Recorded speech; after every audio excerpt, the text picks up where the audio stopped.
নমস্কার বন্ধুরা, আমি সোমা বলছি। আশা করছি আপনারা সবাই ভালো আছেন। আমি রান্না করব ক্যাপসিকাম আলু মশলা ফ্রাই।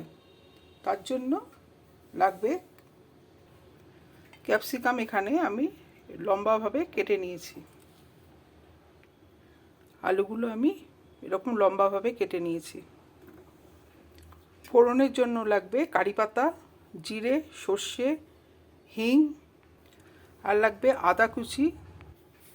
আমি এখানে একটা মশলা ড্রাই রোস্ট করে মিক্সিতে গুঁড়ো করে নিয়েছি।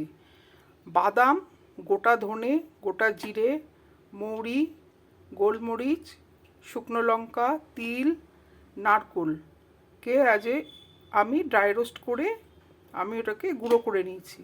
এই মশলাটা লাগবে। আর লাগবে কিছু ধনে পাতা আর লেবু। আমি কড়াতে সাদা তেল নিয়ে নিলাম। আমি ফোড়নটা দিয়ে দিচ্ছি। হিংও দিয়ে দিলাম। আদা কুচি দিয়ে দিলাম। আলুগুলো দিয়ে দিলাম।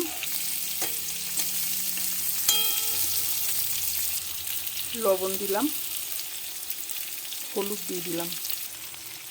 নেড়ে আমি একটু ঢাকনা দিয়ে আলুটাকে একটুখানি সেদ্ধ করতে সময় দেব। আমার অর্ধেক সেদ্ধ হয়ে গেছে আলুটা। এবার আমি ক্যাপসিকামটা দিয়ে দেব।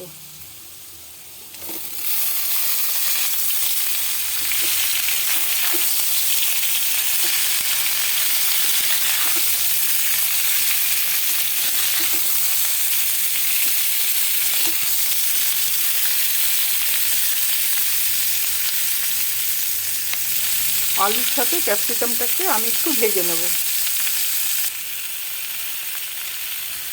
ক্যাপসিকামটা আমার আলুর সাথে ভাজা হয়ে গেছে। এবার আমি যে মশলাটা গুঁড়ো করে রেখেছি সেই মশলাটা আমি দিয়ে দিচ্ছি।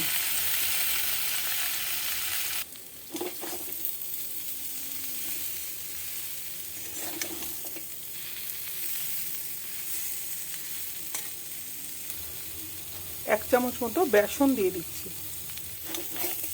বেসন মশলা সব একসঙ্গে ভালো করে ভেজে নিতে হবে।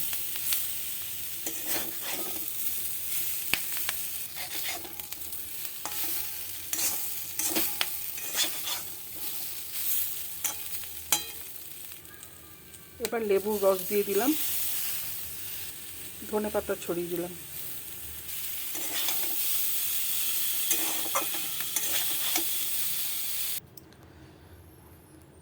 আমার তৈরি হয়ে গেল ক্যাপসিকাম আলু মশলা ফ্রাই। রেসিপিটা আপনাদের কেমন লাগলো আমাকে জানাবেন। ভালো লাগলে আমার পাশে থাকবেন। নমস্কার।